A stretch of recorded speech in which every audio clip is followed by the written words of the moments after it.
Queridos, queria convidar vocês a abrirem a Bíblia de vocês no livro de Gênesis, no capítulo 25. Gênesis, capítulo 25. E eu vou dar uma pulada aí nos textos, eu vou para o capítulo 25, depois eu vou para o capítulo 27. Mas queria que você abrisse aí em Gênesis 25, em primeiro lugar.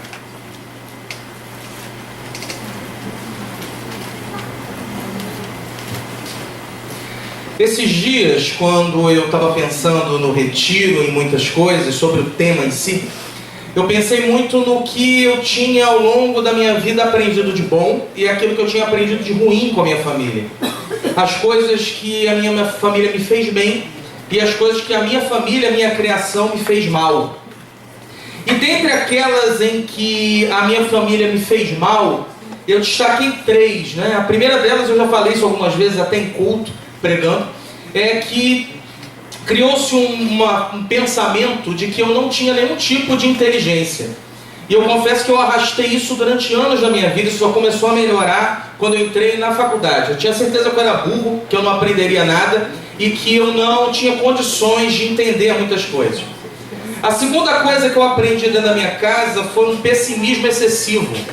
Todo mundo é um pouquinho pessimista, mas tem gente que é pessimista demais. E a minha família, ela acompanha um pouco isso. Tanto que eu trago uma frase, quem trabalha comigo me conhece, que é a seguinte: não tem nada tão ruim que não possa o quê?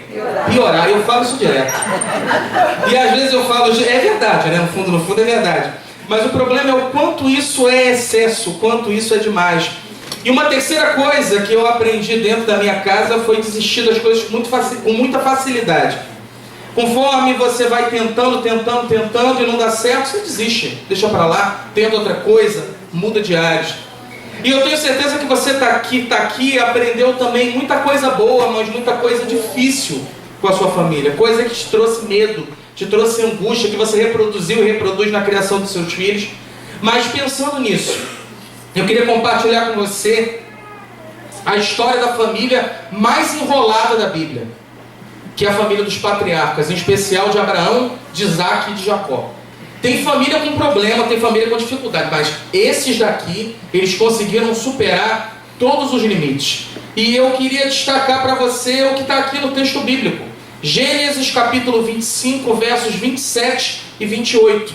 Você que encontrar, fica de pé para a gente ler a escritura, você que puder ficar de pé, claro. Gênesis capítulo 25, versos 27 e 28.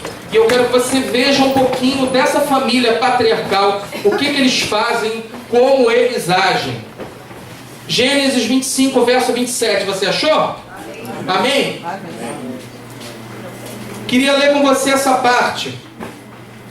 Cresceram os meninos, Esaú saiu perito caçador, homem do campo. Jacó, porém, homem pacato, habitava em tendas. Isaac amava Esaú, porque se saboreava da sua caça. Rebeca, porém, amava a Jacó. Deixa eu, antes de continuar, destacar uma coisa para você. Pai e mãe, 2 filhos gêmeos. A mãe prefere um, o pai prefere outro. Segue o barco. Capítulo 27, verso 1. Queria ler com você. Gênesis 27, verso de número 1. Você achou? Amém. Diz o seguinte: tendo-se envelhecido Isaac, o pai já está velhinho agora, e já não podendo ver, porque os olhos se lhe enfraqueciam, chamou Esaú, seu filho mais velho, e lhe disse: meu filho. Respondeu ele: aqui estou. Disse-lhe o pai: estou velho e não sei o dia da minha morte. Agora, pois, toma as tuas armas, a tua aljava e o teu arco. Sai ao campo e apanha para mim alguma caça, e faze-me uma comida saborosa, como eu aprecio, e traze-me, para que eu coma e te abençoe antes que eu morra. Rebeca esteve escutando, parênteses, atrás da porta, enquanto Isaac falava com Esaú, seu filho. E foi-se Esaú ao campo para apanhar a caça e trazê-la. Então disse Rebeca a Jacó, seu filho: ouvi teu pai falar com Esaú, teu irmão, assim: traze a caça e faze-me uma comida saborosa, para que eu coma e te abençoe diante do Senhor, antes que eu morra. Agora, pois, meu filho, atende às minhas palavras com que te ordeno. Vai ao rebanho e traze-me 2 bons cabritos. Deles farei uma saborosa comida para teu pai, como ele aprecia. Levá-las a teu pai, para que a coma e te abençoe antes que morra. Disse Jacó a Rebeca, sua mãe: Esaú, meu irmão, é homem cabeludo e eu homem liso. Dar-se-á o caso de meu pai me apalpar e passar os olhos e passarei a seus olhos por zombador.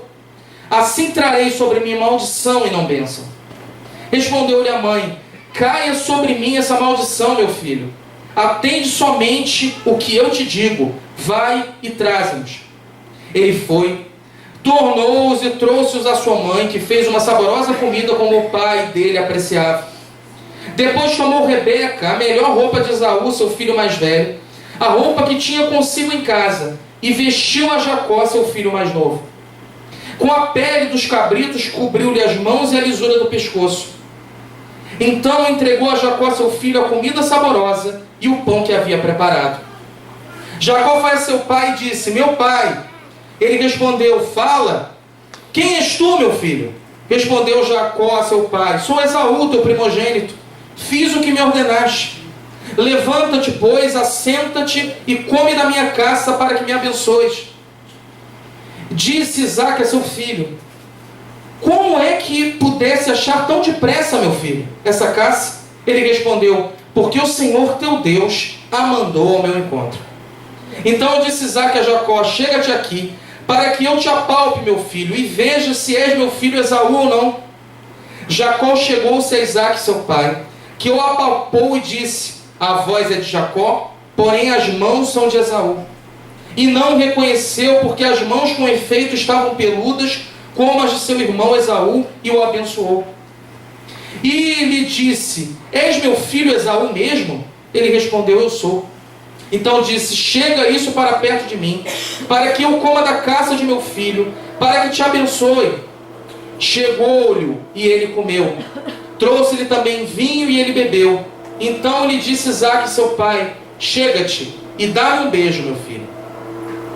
Ele se chegou e o beijou. Então o pai aspirou o cheiro da roupa dele e o abençoou. A última, quero pular para você para o verso 41. Acompanha aí comigo. Verso 41.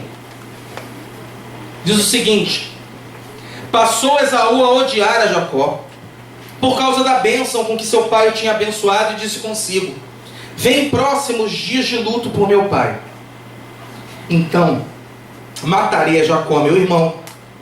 Chegaram aos ouvidos de Rebeca essas palavras de seu filho mais moço, e lhe disse: eis que Esaú, teu irmão, se consola a teu respeito, resolvendo matar-te. Agora, pois, meu filho, ouve o que te digo. Retira-te para a casa de Labão, meu irmão, em Harã. Fica com ele alguns dias, até que passe o furor de seu irmão, e cesse o seu rancor contra ti, e se esqueça do que lhe fizeste. Então providenciarei e te farei regressar de lá. Porque eu hei de perder os meus 2 filhos num só dia. Vamos orar? Senhor Jesus, quando a gente olha para as Escrituras, a gente percebe que as famílias são muito parecidas, cheias de falhas e defeitos, mentiras, confusões, enganos, preferências. E nós, quando olhamos para as narrativas bíblicas, vemos um pouquinho da nossa casa aqui. E nós, Senhor, cremos que assim como o Senhor abençoou a família de Abraão, a família de Isaque e a família de Jacó, com todas as suas falhas, o Senhor vai abençoar nossas famílias também. Amém. Nós queremos pedir perdão pela nossa falta de fé, porque nós achamos que a tua ação depende de algum comportamento, de alguma atitude nossa. E nós sabemos que o Senhor faz pela tua graça e pelo teu milagre. Nos visita nesse retiro. Abre o nosso coração para entender que o Senhor controla a nossa vida e a nossa história. Em nome de Jesus. Amém. Amém. Você pode sentar.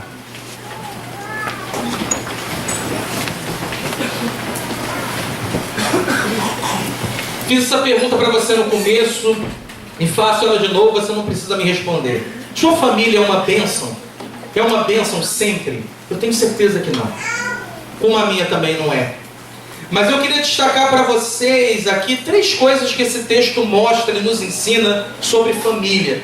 E que parecem lições estranhas, mas se elas estão aqui logo no começo da Bíblia, é porque Deus quer ensinar alguma coisa para nós sobre família. Amém, queridos? A primeira dessas lições é a seguinte: todas as famílias têm os seus preferidos. Sabia disso? Todas as famílias têm os preteridos e os preferidos. Eu não sei em qual time você se encontra. Daquele que é preferido ou daquele que é preterido, aquele que fica meio no canto. Todo mundo quer ser preferido, mas ficar de lado ninguém quer. No verso 27 do capítulo 25, a Bíblia diz o seguinte: cresceram os meninos, Esaú saiu perito caçador, homem do campo. Jacó, porém, homem pacato, habitava em tendas. Isaque amava Esaú, porque se saboreava de sua caça. Rebeca, porém, amava a Jacó.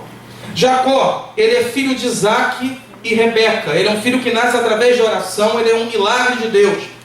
E é interessante a gente perceber que Jacó, ele tem um irmão gêmeo chamado Esaú. É interessante que no nascimento dele, quando Jacó nasce, vem Esaú grudado, ou melhor, quando Esaú vai nascendo, Jacó já vem grudado no calcanhar dele, e daí vem o nome dele, que significa trapaceiro e enganador, suplantador. Ele quer brigar pelo irmão para nascer primeiro, então nasce um, ele nasce colado no outro.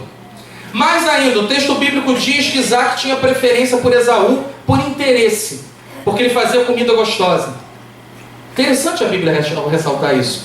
Você fala, a Bíblia está falando de uma pessoa olhuda, só pensa em comer? Não. Está dizendo uma relação entre pai e filho que é baseada em interesse. Um filho que atende aos interesses do pai, por isso o pai gosta mais dele. Rebeca já tinha preferência por Jacó, e o texto diz que ele é pacato e mora em tendas. Queria te perguntar nessa manhã, na sua família existe isso? Tem gente preferida? Você é um dos preferidos? Como é que é na sua casa? Como você lida com essa questão da preferência?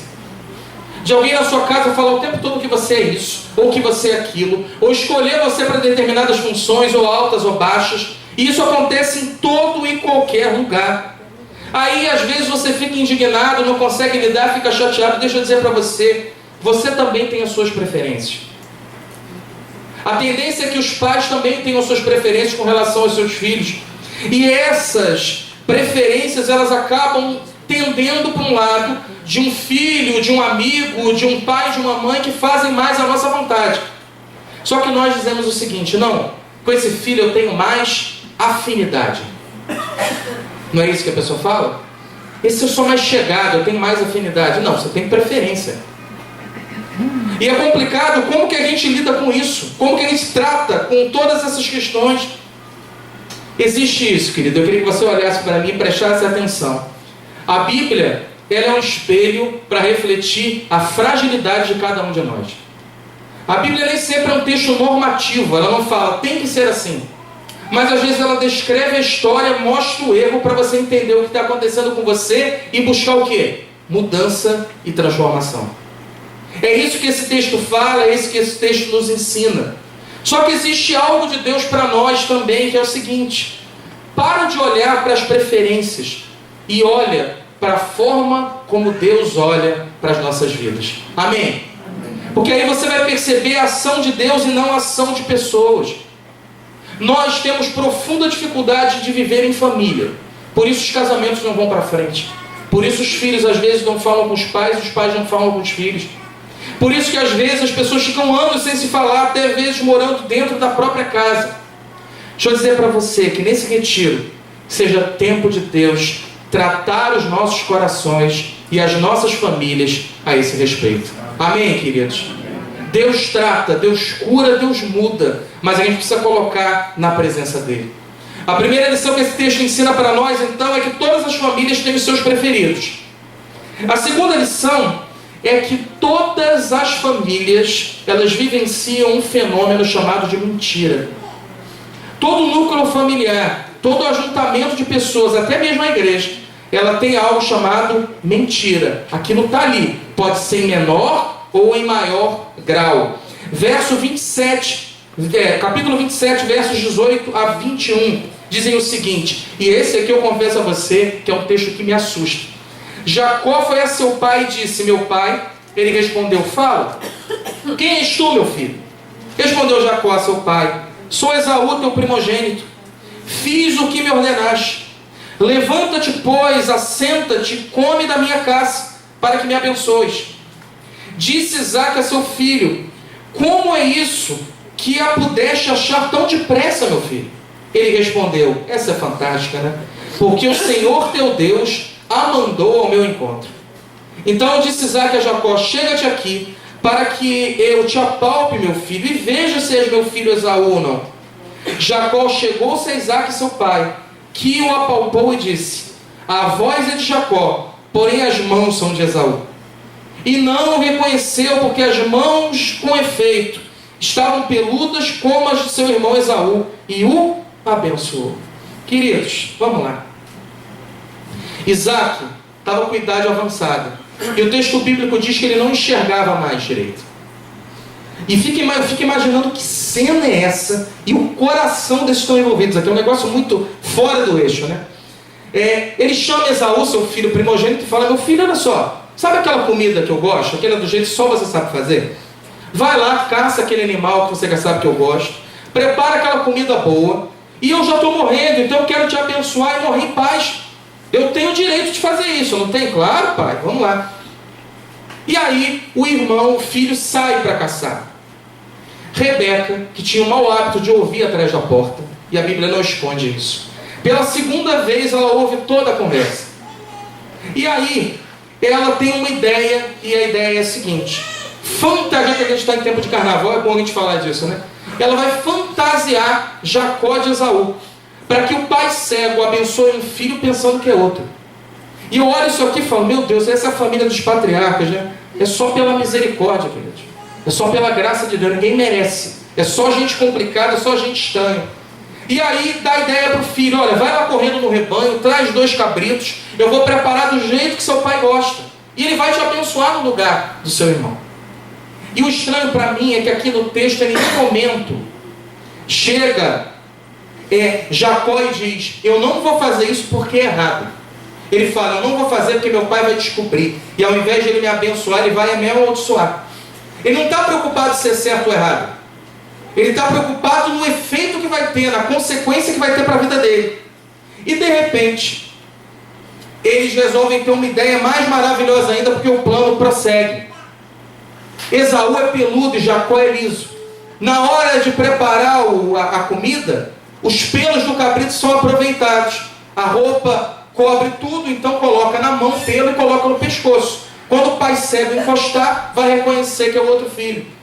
Mais ainda, a mãe pega uma roupa de Esaú, veste em Jacó, e a roupa está com cheiro do outro irmão. Querido, isso aí se chama crime, é 171, é estelionato. É uma coisa impressionante, é fato típico, é um negócio incrível. E aí a mãe participa dessa... E ninguém está preocupado com nada, eu só queria destacar para você. Repara que Jacó, mais para frente, no caso de José, ele é enganado também com uma roupa. Já reparou? A volta que ele deu é a volta que ele leva. E quando ele sai daqui, ele vai fazer pós-graduação com Labão, que é muito pior do que ele, muito mais enganador. Ele vai fazer um mestrado, doutorado, pós-doutorado, e depois ele retorna arrependido. E é assim que Deus trabalha nas nossas vidas. Jacó faz o seguinte: coloca a comida diante do pai. E o pai não entende o que está acontecendo. Ele fala: olha, tem alguma coisa errada. Porque você está dizendo que é Esaú, mas é a voz de Jacó. Aí vem cá, meu filho, deixa eu te apalpar. Aí encosta no pelo: é mesmo, né? Você é Esaú, mas continua a voz de Jacó. Tem certeza que você é meu filho? Claro, pai. Como é que você arrumou essa comida tão rápido? Não foi Deus que trouxe para mim. Coloca Deus no meio da história, não se preocupa com nada. E a vida segue. Deixa eu te fazer uma pergunta, querido. Quantas mentiras, não precisa responder não, tá? Você já vivenciou no núcleo da sua família? E pode não ser uma mentira muito séria, pode ser uma mentirinha. Porque o crente resolveu classificar as mentiras em cor. Mentira branca, mentira negra, já ouviu isso? Um negócio pavoroso, isso aí não tem sentido algum, mas vamos seguir. E aí, de alguma forma, quando a gente vivencia uma mentira, quando a gente vivencia um problema, a gente vai vivenciar as consequências dessa mentira. E eu queria que nessa hora você pensasse no seguinte: qual foi o efeito que uma mentira já teve no meio da sua família? A enganação, manter alguém em erro. Às vezes juntam 6, 7 de uma família para enganar um só. E quando essa pessoa descobre, o que você acha que acontece? Deixa eu relembrar para você uma coisa. A mentira destrói famílias. Não deixa a sua família ser destruída. Vai para o caminho de Jesus, vai para o caminho da verdade. Às vezes a gente vai para a mentira para agradar. Vou dar um exemplo para você. De repente a pessoa está com uma roupa horrorosa, extremamente mal vestida. E ela chega para você e fala: tô bonita? O que você fala? Tá ótimo. Você pode falar com brandura, mas dizer a verdade. Às vezes uma pessoa pergunta uma opinião para você e você se você não consegue, fala assim: prefiro não falar. E a pessoa já vai entender. Mas às vezes eu estou falando demais para agradar o outro, e eu estou dando um exemplo de fora, um exemplo simples, mas isso acontece dentro das nossas casas. E aí quando a gente vê, já foi.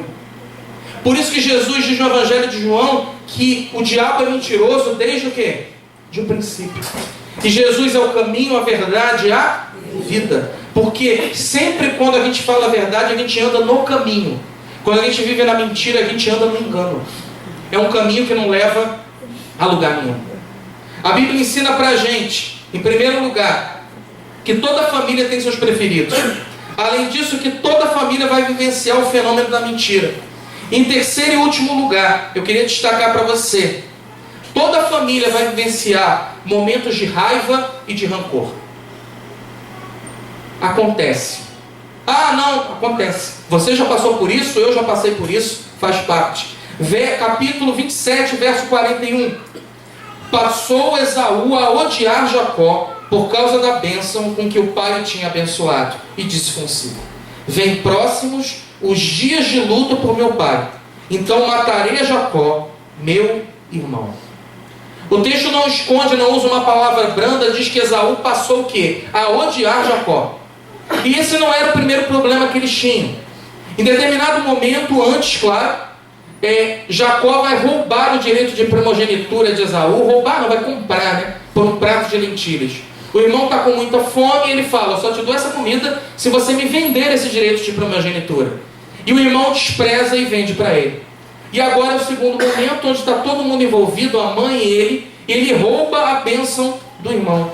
E é interessante que quando a bênção termina, o pai, chega o outro filho e o pai fala: olha, Esaú, eu abençoei seu irmão Jacó no seu lugar. E ele foi abençoado. E abençoado ele vai ficar. Ele não tem como tirar e voltar atrás da palavra dele e da bênção que ele deu através do poder de Deus. Queridos, quando Rebeca sabe que Esaú quer matar o seu irmão logo depois que o pai morrer, fala assim: eu estou esperando meu pai morrer e meu irmão morre depois, eu vou matar. Ela tem um plano, e o plano é o seguinte: eu vou tirar o meu filho daqui e vou mandar ele para junto do meu irmão Labão, até que o meu outro filho esfrie a cabeça. Quando ele se acalmar, eu trago meu filho de volta para cá.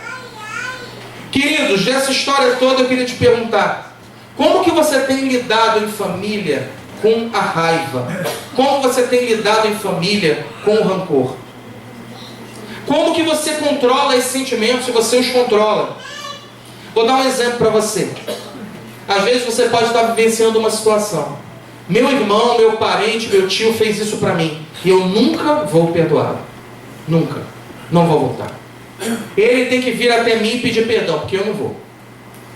Ou você pode estar assim: eu não falo mais com a minha cunhada, eu não perdoo porque ela fez fofoca de mim. Queridos, nós somos complicados. E eu queria te perguntar: você se considera uma pessoa rancorosa? Sim ou não? Não. Sim. Você perdoa com facilidade? Não. Você lembra com muitos anos que a pessoa fez? Sim, nós somos assim. Às vezes alguém fez uma coisa para você quando você era pequeno. Quer ver? Eu gosto sempre desse exemplo. Porque quando eu tinha 20 anos, eu fui 80, quando eu tinha 20 anos, aquele namorado me traiu. E se eu não tivesse ficado com ele, a minha vida era outra. E eu tinha seguido por um caminho melhor, e a minha vida seria melhor, e eu teria outra família. Isso é rancor? É perdão? Como é que isso funciona? E às vezes você olha lá para trás e continua aquela história, continua aquele rancor, aquele medo. Deixa eu dizer para você, sempre tem algo na sua vida, na sua família em especial, que precisa ser tocado pelo perdão de Deus. Amém? Você acha isso também? O que na história da sua vida precisa experimentar perdão? O que na história da sua família precisa ser perdoado? O que fizeram para você dentro de casa que você precisa colocar diante de Deus e pedir perdão? Às vezes a gente tem muita facilidade de falar no perdão na igreja. Irmão tal me ofendeu, perdoei. Tal pessoa não fala comigo, perdoei.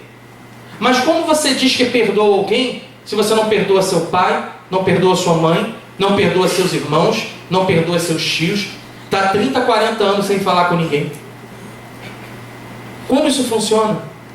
Você pode estar assim, não, Leonardo, você não sabe o que aconteceu, na minha casa todo mundo me abandonou, ninguém fala comigo, nem me procura, e eu não vou procurar também. Querido, procura. O que ele vai fazer com a sua procura é problema dele. Mas a nossa obrigação é buscar reconciliação. Amém? Que o convite de Jesus para você nesse retiro e nessa manhã é para que Ele purifique os nossos corações, nos livre da raiva e nos livre do mal. Às vezes nós oramos e pedimos para Deus nos livrar do mal, como o mal de uma força que chega e pode tirar a minha vida a qualquer momento. E às vezes Satanás trabalha no meio das nossas famílias, tirando a nossa paz, tirando a nossa alegria, tirando a nossa força para continuar, e a gente acha que tudo isso é normal, e que o psicólogo vai resolver, e que a terapia vai sarar, e que o tempo vai sarar, e o tempo às vezes não sara. Só tem um que pode sarar a sua família, a minha família, e esse alguém se chama Jesus de Nazaré. Você crê nisso? Amém? Amém? Amém. Eu queria fazer uma oração nesse momento, mas antes eu queria passar aqui algo que a gente tem próprio para uma dinâmica que a gente vai fazer em determinado momento. Tá contigo, Juliana? Não, tá? Distribui aí para mim, entrega para alguém distribuir. Mas eu queria antes disso que você baixasse sua cabeça e fechasse seus olhos para a gente orar. Mas eu queria que você ficasse em silêncio por um pouquinho e pensasse nessa pergunta que eu te fiz. Sua família é bênção para você? Sempre ou não? Ore em silêncio mais ou menos aí por 1 minuto e depois a gente ora coletivamente.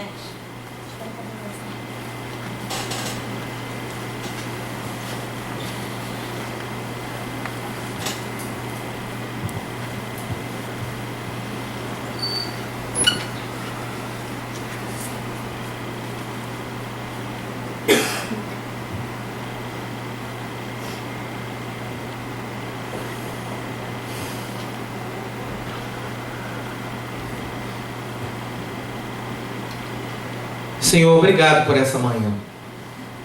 Obrigado porque a Tua palavra não esconde a verdade. Tira do nosso coração o desejo de olhar para esse texto e falar o seguinte: como a família de Jacó é complicada. Mas faz a gente entender que a descrição que tem aqui é para mostrar que não importa o problema da família, o Senhor pode curar e o Senhor pode tratar. Nos ajuda a entender que essas coisas não são por acaso. Que o que está registrado aqui é para mostrar que isso acontece sim nas nossas casas. Acontece sim e traz mágoa, traz tristeza, traz rancor, traz medo, traz ódio, como o texto bíblico coloca aqui. E nós clamamos que o Senhor leve para longe toda essa dor, toda essa tristeza. Faz com que a gente venha a entender, Pai, de uma maneira maravilhosa, que tudo que acontece na nossa vida é através do Teu milagre. Independente das falhas e das lutas que nós enfrentamos. Nossa família, Senhor, é sim bênção, mas com limitações. Por isso, faz a gente entender que todas as famílias têm os seus preferidos. Apesar do Senhor não fazer acepção de pessoas, nós fazemos. faz, Senhor, que a gente compreenda que faz parte, é um processo. Nós somos humanos, somos frágeis e somos imperfeitos. Nos ajuda diante disso a manter o nosso coração puro, o nosso coração reto. E que isso sirva de motivação para tratarmos todos da nossa família igualmente, sem diferença. Clamamos também, Senhor, leva para longe das nossas famílias a mentira. Isaac e Rebeca enganaram e mentiram para Jacó. Prejudicaram Esaú, porque ele saiu prejudicado de maneira tremenda. Por causa dessa mentira, os irmãos foram separados. O irmão ficou com o desejo de matar o outro. E tudo começou com a mentira. Senhor, mostra para nós nessa manhã quais são as mentiras que nós temos vivido. Sejam mentiras em família ou mentiras individuais. E nos auxilie a caminhar contigo, a caminhar na verdade. Por último, leva, Senhor, para longe também toda a raiva e todo o rancor que estão presentes nas nossas famílias. O texto fala que Esaú odiou Jacó e queria matá-lo. Um irmão roubou a bênção do outro e se passou pelo outro. Clamamos, Senhor, nessa manhã, remove a raiva e o ódio dos nossos corações. Nos ensina a perdoar e a perdoar de verdade. Leva a dor, a tristeza, as lágrimas para longe. Remove o rancor e no lugar, coloca o teu amor nos nossos corações. Nós queremos te agradecer por isso, Pai, e pedir, renova as nossas forças e nos ensina que a família que o Senhor nos deu é presente e bênção do Senhor para nós. Em nome de Jesus. Amém. Amém, queridos.